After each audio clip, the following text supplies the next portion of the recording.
Bonjour et soyez les bienvenus au sommaire de cette nouvelle édition de Géopolitis.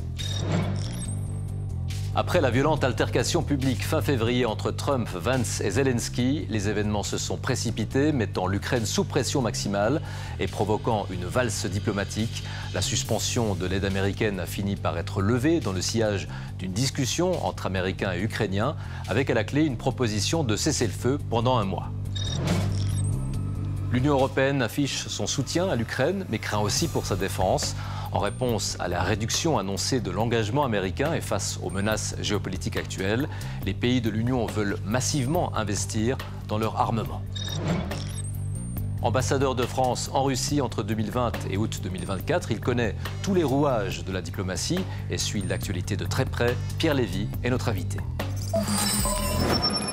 De mémoire de diplomate, de journaliste ou d'observateur, jamais une telle agressivité et de telles menaces n'avaient été exprimées publiquement dans le bureau ovale de la Maison-Blanche par un président et un vice-président américains face à leur hôte. L'altercation à laquelle nous avons assisté fin février entre Donald Trump, J.D. Vance et Volodymyr Zelensky a provoqué toute une série d'événements avec la crainte d'un irrémédiable point de rupture dans la relation entre alliés. Depuis, Américains et Ukrainiens sous pression se sont retrouvés en Arabie Saoudite pour une discussion plus diplomatique. Celle-ci a permis la levée de la suspension de l'aide américaine et la proposition d'un cessez-le-feu de 30 jours en vue d'éventuelles négociations. Alors que va-t-il se passer maintenant? La prudence est de mise et surtout, on semble encore très loin d'une paix juste et durable. Pendant ce temps, comment la Russie profite-t-elle de cette situation? Quelles sont ses intentions? Nous avons reçu, il y a quelques jours, l'ex-ambassadeur de France en Russie, Pierre Lévy, présent à Genève dans le cadre du Festival du film et Forum international sur les droits humains. Cet entretien a donc été enregistré juste avant la rencontre des délégations ukrainiennes et américaines en Arabie Saoudite. Elsa Anguinolfi revient tout d'abord sur les récents faits marquants.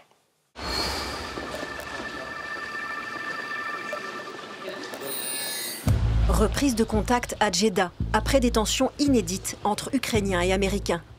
Avec à la sortie des négociations, un accord entre les deux pays et une forme d'apaisement. Aujourd'hui, nous avons fait une offre que les Ukrainiens ont acceptée.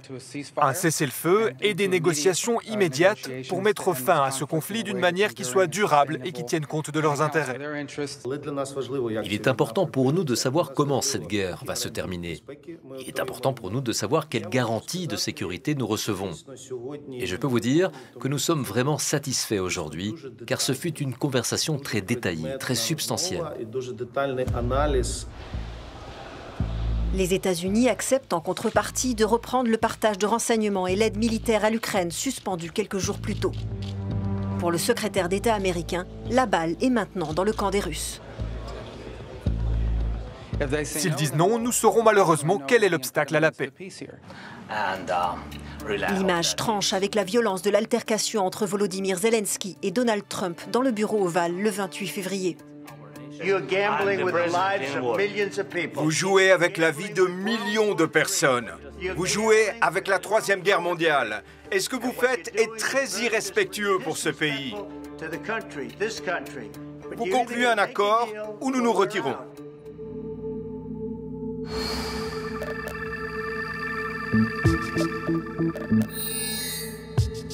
La rencontre de Jeddah s'est tenue quelques semaines après une réunion entre représentants russes et américains, déjà en Arabie Saoudite.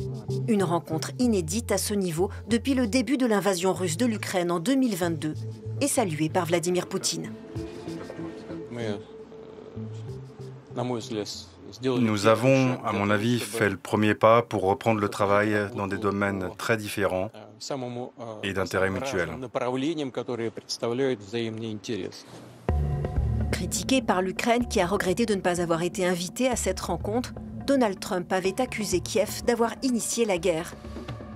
J'ai entendu, nous n'avons pas été invités, mais cela fait 3 ans que vous y êtes. Vous n'auriez jamais dû la commencer. Fin février, à l'Assemblée générale de l'ONU, les États-Unis ont voté, tout comme la Russie et la Corée du Nord, contre une résolution proposée par l'Ukraine et soutenue par des pays européens.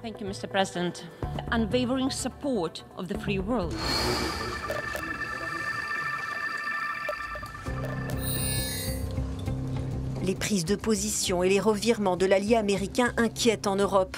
Réunis en sommet extraordinaire, les dirigeants de l'UE ont affiché leur soutien à l'Ukraine. Nous voulons la paix en Europe et cela ne peut se faire sans une paix durable en ce qui concerne l'Ukraine. Nous sommes très reconnaissants de ne pas être seuls. Et ce ne sont pas que des mots, nous le ressentons. L'Union va mettre en place un plan de réarmement. Objectif, dégager des milliards d'euros pour la défense des États de l'UE et aussi potentiellement pour l'Ukraine. Il donne aux États membres la possibilité d'investir dans l'industrie de la défense ukrainienne ou d'acquérir des capacités militaires qui seront immédiatement mises à la disposition de l'Ukraine. Certains États européens annoncent un renforcement de leurs aides à l'Ukraine. La France a aussi indiqué qu'elle partage du renseignement avec Kiev et envisage, avec d'autres États, une présence militaire en Ukraine en cas de paix. Une fois la paix signée, pour que l'Ukraine ne soit pas à nouveau envahie par la Russie, il nous faut le préparer. Cela passera à coup sûr par un soutien à l'armée ukrainienne dans la durée. Cela passera aussi peut-être par le déploiement de forces européennes. De nombreuses pistes, mais aussi encore de nombreux inconnus sur l'avenir de l'Ukraine et de la sécurité européenne.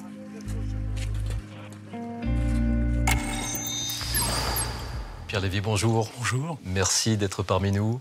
Vous avez été ambassadeur de France en Russie de janvier 2020 au mois d'août 2024. C'est dire que vous avez vécu depuis Moscou le moment où l'histoire a basculé, avec le déclenchement de la guerre d'agression par la Russie contre l'Ukraine. Vous êtes rentré en France depuis, mais vous analysez cette succession d'événements. Fin février, nous avons vraiment assisté à cette altercation vraiment à peine croyable entre Trump, Vance et Zelensky au sein du bureau ovale. Cette passe d'armes qui a agi un peu comme un électrochoc. Vous, comme diplomate, comment vous avez perçu cette scène ?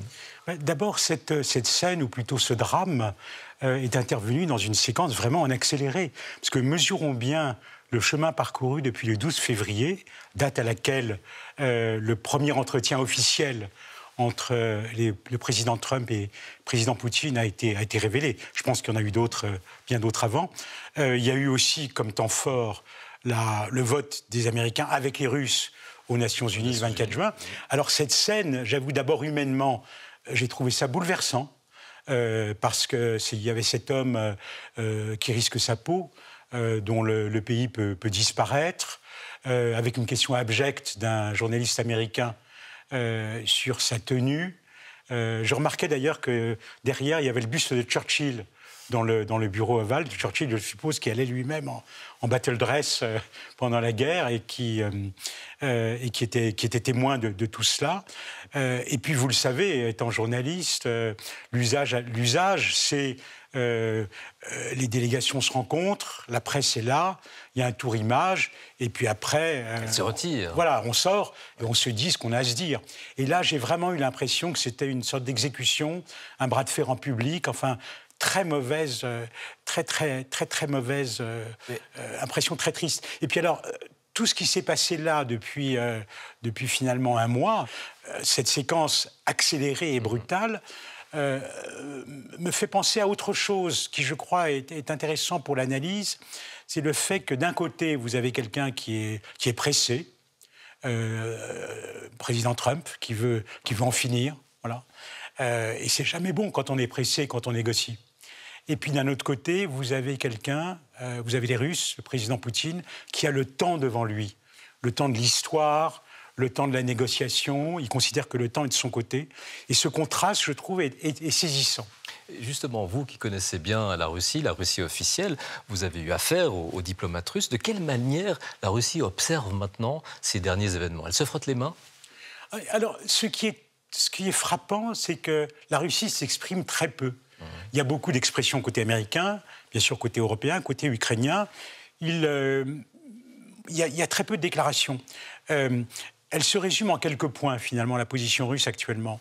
D'abord, ils ne disent rien et ils ne lâchent rien.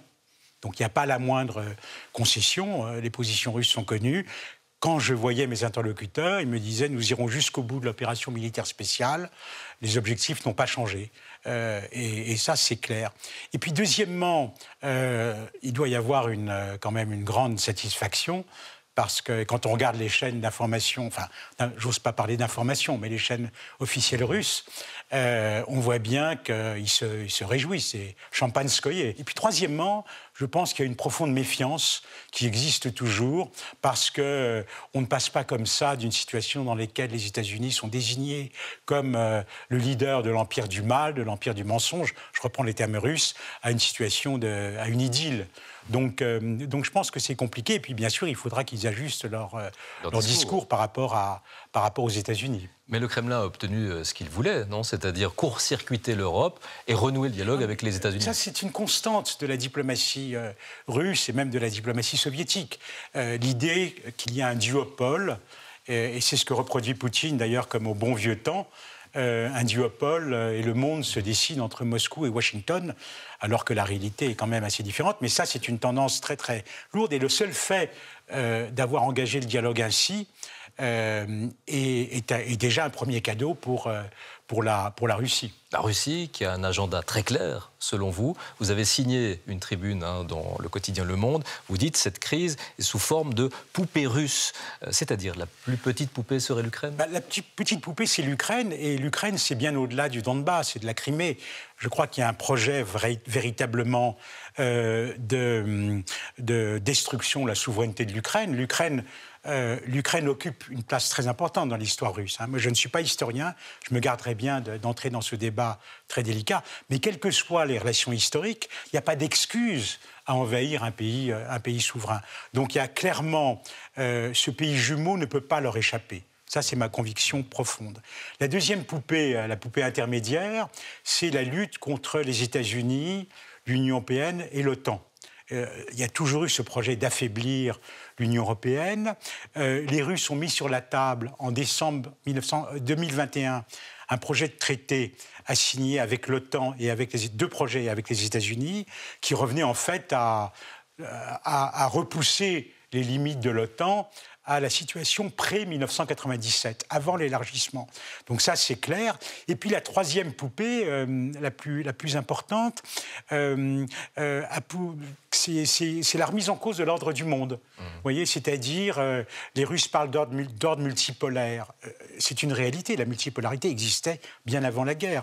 Mais simplement, dans leur acception, c'est l'idée qu'il y a des sphères d'influence et qu'il faut en quelque sorte désoccidentaliser le monde. Alors, l'Europe, en voyant cette menace, tente maintenant de se réarmer. Les pays de l'Union européenne l'ont acté à Bruxelles. Ils veulent prendre en main leur défense pour réduire leur dépendance vis-à-vis des États-Unis. Le chemin sera long. Il va falloir des investissements colossaux. Voyons cela avec Isabelle Horry.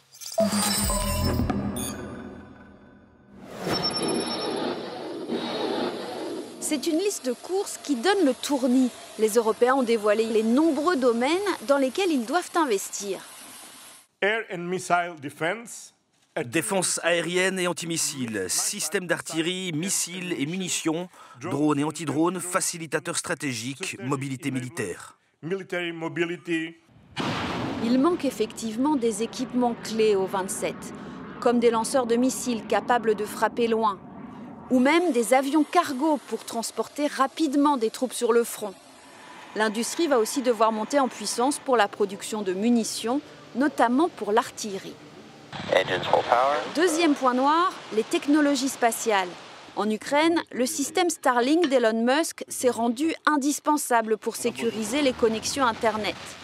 Son cousin européen ne sera pas opérationnel avant 2030. En temps de crise, nous ne pouvons pas nous permettre de dépendre de pays ou de compagnies extérieures à l'Union européenne. Dans l'urgence, les Européens réfléchissent à des solutions alternatives via des satellites existants. Dernier sujet épineux, comment remplacer le parapluie nucléaire américain? Les regards se tournent vers la France, la seule puissance européenne à disposer d'une dissuasion autonome. Paris a entrouvert la porte. De manière assez légitime, l'Europe doit se poser la question de la dissuasion nucléaire pour elle-même. Les Européens ont donc beaucoup à faire et à inventer. Mais ils ne partent pas de rien, notamment en hommes. Ils ont plus de soldats que les Russes ou les Américains. Des armées européennes qui vont devoir travailler ensemble de façon encore plus étroite. Pierre Lévy, comme il est dit dans le sujet, les Européens ne partent pas de rien. 800 milliards d'euros, voilà ce que les Européens veulent mobiliser tout de même pour un réarmement sur le continent. Mais le réarmement, on l'a vu, ne se fera pas en un jour. Il faut gagner du temps. Absolument. Mais l'effort est engagé depuis longtemps, beaucoup plus qu'on ne le pense. Hein. D'abord, vous savez que les demandes américaines remontent à loin. Hein. Le président Obama en parlait beaucoup. Donc, à chaque sommet de l'OTAN, on rediscutait de tout cela, de l'effort à 3% et maintenant augmenté. 3%, c'est même plus un plafond, c'est un plancher. Et les Européens ont bien répondu, d'abord pour leur sécurité, mais aussi pour la solidarité atlantique.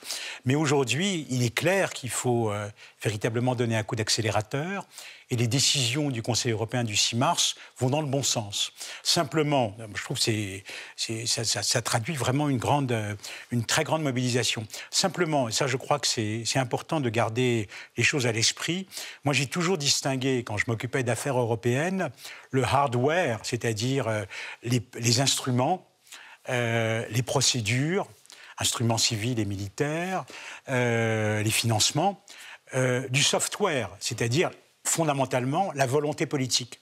C'est-à-dire, vous pouvez avoir le plus beau cadre qui soit, les plus belles armées qui soient, si vous n'avez pas la volonté politique de les utiliser, et si vous n'avez pas une culture stratégique commune, à quoi tout cela peut-il servir?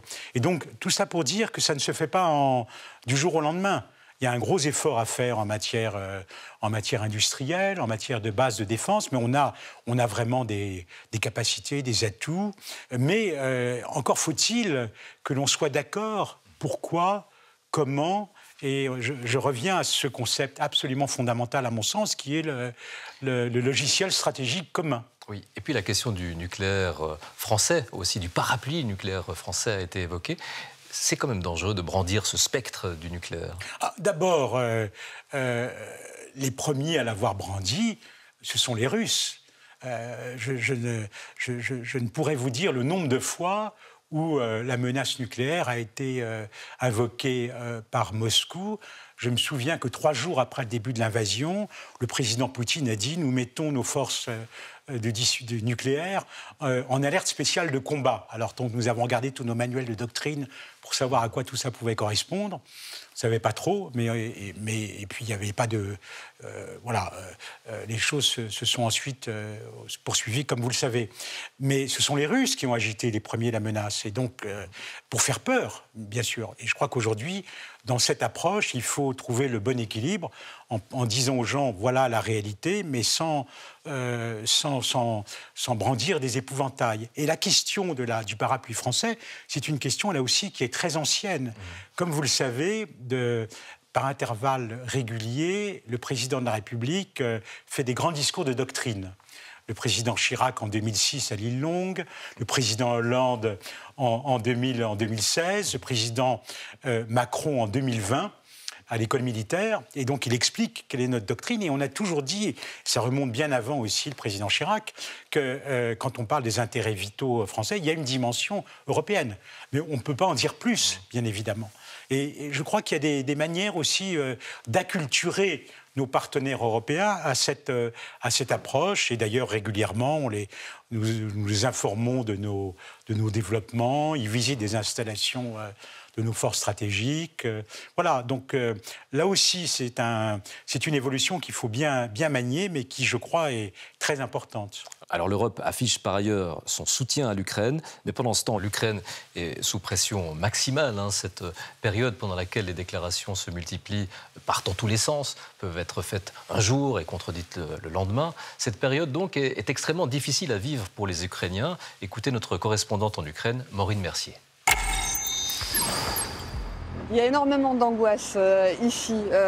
Oui, la plupart des Ukrainiens souhaitent évidemment des négociations et un accord, tout simplement parce que les Ukrainiens sont épuisés et puis ce sont eux qui la subissent, cette guerre. Personne, plus que les Ukrainiens, souhaite la paix. Mais par contre, ici, tout le monde vous le dit, la Russie ne s'arrêtera pas.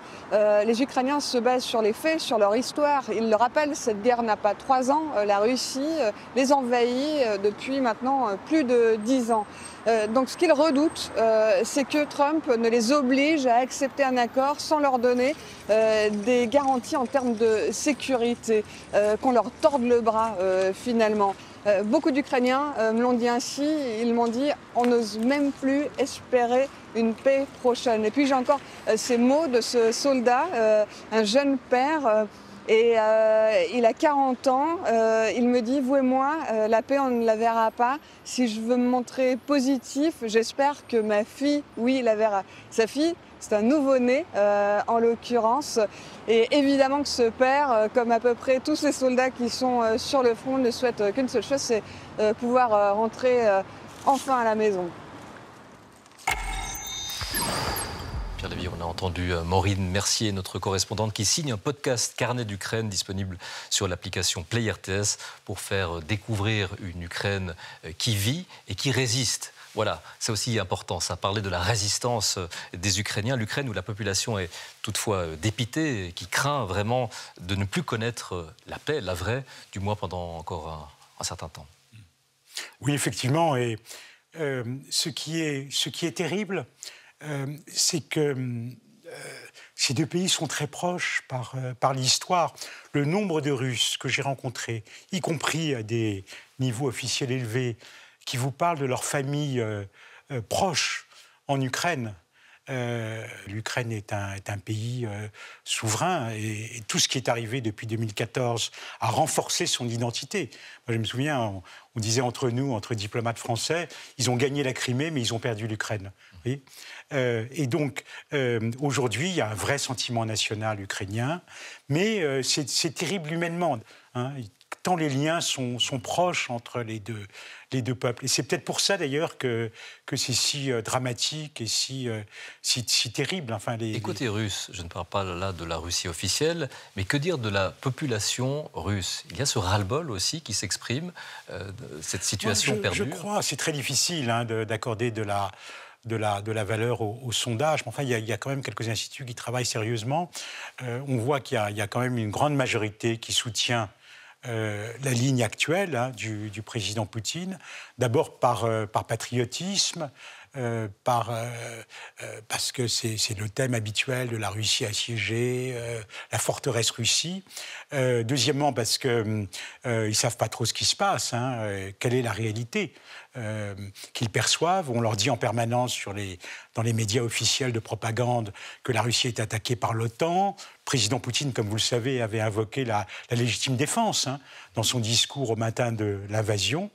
Et puis les gens ont peur. Vous savez, parce que si vous employez certains mots guerre, au lieu d'opération militaire spéciale, si vous critiquez l'histoire, la soi-disant vérité historique, vous êtes immédiatement poursuivi devant les tribunaux. Donc moi, je pense qu'il y a une grande majorité de gens qui suivent, qui seraient soulagés si tout d'un coup tout ça s'arrêtait. Et puis une minorité de gens qui veulent poursuivre, de nationalistes purs et durs, et puis une minorité aussi de gens qui sont vraiment contre la guerre. Au tout début de l'agression russe en Ukraine, Emmanuel Macron avait tenté de garder le lien avec le Kremlin. Est-ce que la France pouvait bénéficier d'un canal particulier pendant un laps de temps? Le président de la République a vraiment essayé de garder le lien, de dialoguer. C'était ma mission en arrivant à Moscou début 2020. Vous vous souvenez des rencontres à Versailles, à Brégançon.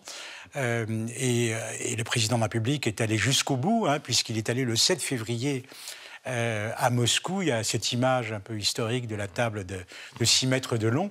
Et moi, je trouve, et ce n'est pas uniquement un réflexe de diplomate, c'est vraiment la nécessité de dialoguer avec notre voisin géographique et qui est une grande puissance. Mais vous n'avez pas été ménagé à Moscou. Non, mais moi j'essayais de dialoguer aussi, c'était mon travail, je maintenais le contact avec des diplomates russes qui sont de grands professionnels et on travaillait entre nous justement pour essayer d'améliorer les choses. Mais le plus terrible, c'est que finalement, au fil de ma mission, les possibilités de dialogue se réduisaient parce qu'eux étaient dans un ressentiment très, très profond, se raidissaient, donc refusant le dialogue avec moi. Et puis j'étais satisfait quand on arrivait à discuter de vrais sujets diplomatiques, mais il faut reconnaître qu'il m'est arrivé très très souvent d'être convoqué au ministère des Affaires étrangères, mais pour pour la galerie, pour des opérations de propagande, hein, dans lesquelles on me mettait sous le nez des fausses informations, on me demandait de réagir. Et donc ça fait partie de la stratégie de tension et aussi d'intimidation, mais ce qui me rend assez triste, parce que pour moi, être diplomate, c'est la paix. Et peace is my business. Et quand vous n'avez plus la possibilité de parler, plus la possibilité d'essayer de raisonner, même si on est sur des logiciels stratégiques qui peuvent être différents, voyez, mais de proposer des solutions à nos hautes autorités, ben c'est terrible, parce qu'à ce moment-là, il n'y a plus de... Voilà, vous êtes pris dans un engrenage de radicalisation. Un vrai tourbillon. Un tourbillon, et vous perdez le contrôle. Pierre Lévy, merci infiniment. Merci. Merci. Un grand merci à vous de nous avoir suivis. Géopolitis est un magazine de la radio-télévision suisse et de TV5 Monde, réalisé à Genève. Nos émissions sont à voir ou revoir sur tous vos écrans, grâce notamment aux différentes applications et à notre chaîne YouTube. Nous nous retrouvons la semaine prochaine pour une nouvelle édition qui sera consacrée à ces minerais stratégiques qui exacerbent la compétition entre puissances. D'ici là, portez-vous bien.